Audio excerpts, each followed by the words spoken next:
Welcome back to our channel, Soap fans. We have a massive breakdown of the August 18 preview, and trust me, you are going to need it. Let's jump straight into the madness. So let's just start at the hospital, because honestly, that is where the absolute most stressful stuff is happening right now. Chanel is in labor, and she needs a blood transfusion, which is terrifying, because she is already battling breast cancer, and now this. It's just too much for one person. Chanel is so young, and she's dealing with cancer and childbirth at the exact same time. It's heartbreaking. Paulina must be losing her mind pacing the hospital hallways. So a bunch of Salem residents are at the hospital rolling up their sleeves to give blood. It's a nice community moment, sure, but it is also a total powder keg. Because guess who ends up sitting right next to each other in the blood donation chair? Theo and Johnny. Yeah, Theo and Johnny sitting right next to each other with needles in their arms.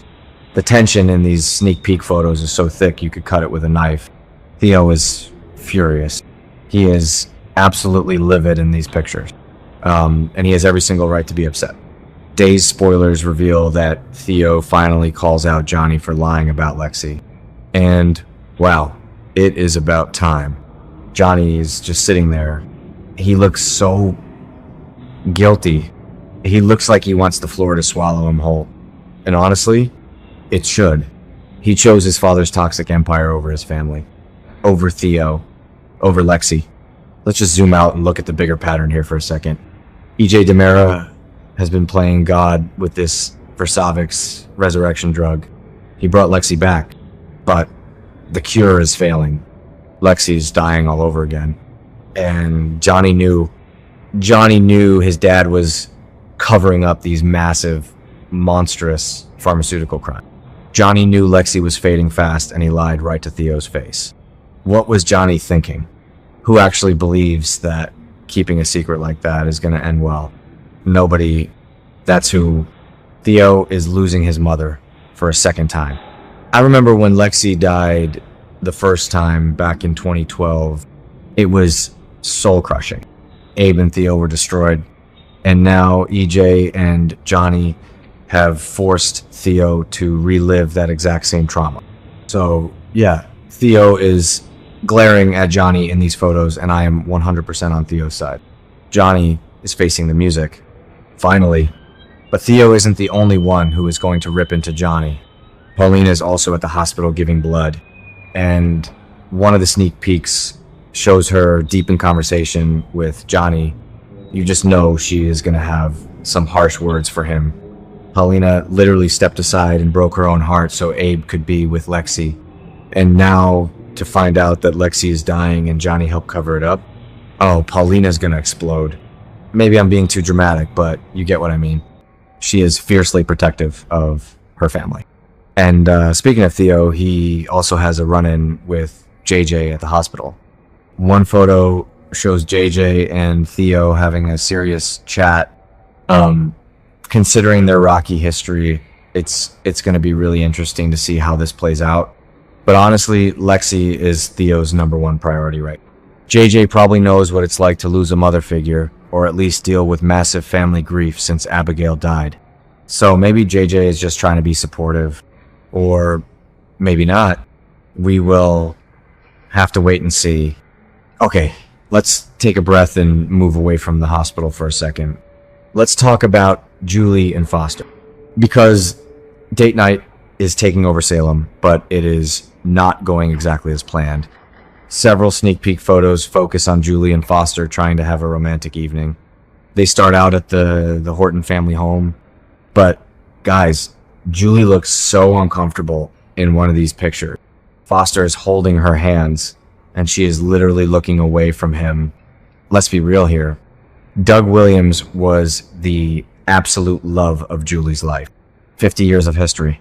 How do you just move on from that? You don't. Foster seems like a nice guy. He owns the bookstore, but maybe it's just too soon. Or maybe Foster is hiding something. I mean, think about it. Foster just shows up, He's charming. He owns a bookstore.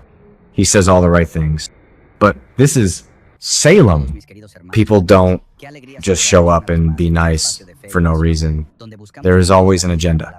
Always. Maybe he's working for Vivian. Maybe he's a DiMera spy. Okay, that sounded dramatic, but you get what I mean.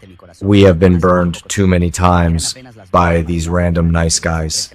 Fans on social media have been theorizing that Foster might have some dark secret connection to Salem's past. I don't know if I buy that yet, but something is definitely off. But then date night gets completely derailed. Johnny calls Julie in a panic because Chanel went into labor, so Julie gets put on emergency babysitting duty for baby Trey. So Julie and Foster take Trey and move their date to the Brady pub. Foster actually meets JJ in one of the photos. And at the pub, Julie and Foster run into Roman. They have this really serious conversation. Roman looks super grim. He's probably giving them an update on Chanel's labor. It's hard to have a romantic date when your great-grandson's mother is fighting for her life in the hospital. But the pub isn't all bad news, because Ari and Aaron are also there. And they are giving us the cuteness overload we desperately need right now. They are sitting 2 tables away from Julie and Foster, and they are just happily smiling at baby Trey. Aaron even gets to hold Trey in a couple of the photos, and he is grinning from ear to ear. It is so sweet. Aaron is just so happy. Well, he gets to hold a cute baby, and he is spending time with Ari after they finally shared a kiss. Ari really needs this. She has been so miserable lately because of her mom. Gabby bribed Liam to leave town, and Ari is just disgusted with Gabby's toxic lifestyle. So hanging out with Aaron and playing house with baby Trey is exactly the kind of wholesome distraction Ari needs. Roman even has a one-on-one talk with Ari in the photos, probably checking in on her since she moved out of the mansion. And speaking of Aaron, when he isn't at the pub, he is hanging out in Horton Town Square. His good mood is totally on display. He is talking to Tate and Holly. Let's talk about Tate and Holly for a minute, because wow, they have been through the ringer. In one sneak peek, they are having a really serious talk. But the tension doesn't last long, because in the very next photo, Tate pulls Holly in for a kiss. They are officially playing matchmaker now, probably trying to set up Aaron and Ari, which is hilarious since Aaron and Ari are already kissing. But it's just nice to see Tate and Holly acting like normal teenagers. EJ literally planted arsenic-laced pills in Holly's bag to frame her for his drug crime. It almost destroyed Tate and Holly's relationship because Tate didn't believe her at first. But they survived it. They are back together. But their cute little kissing session gets interrupted by Gwen. Yes, Gwen Rizczech is back in Salem. Tate has been super worried about Gwen because she didn't show up for her personal training sessions. So when Tate sees her, he just throws his arms around her and gives her a massive hug. And it totally surprises her. There are a few photos of Gwen reuniting with Tate and Holly, and you guys, Gwen is actually smiling, like a real, genuine smile. It is so weird to see Gwen not scowling or scheming. It's a much needed smile for her, but the smiles probably won't last long, because Gwen is staying at the Salem Inn, and she gets a visitor, JJ. Yep, JJ Deveraux shows up at her hotel room. There is absolutely no love lost between these two siblings.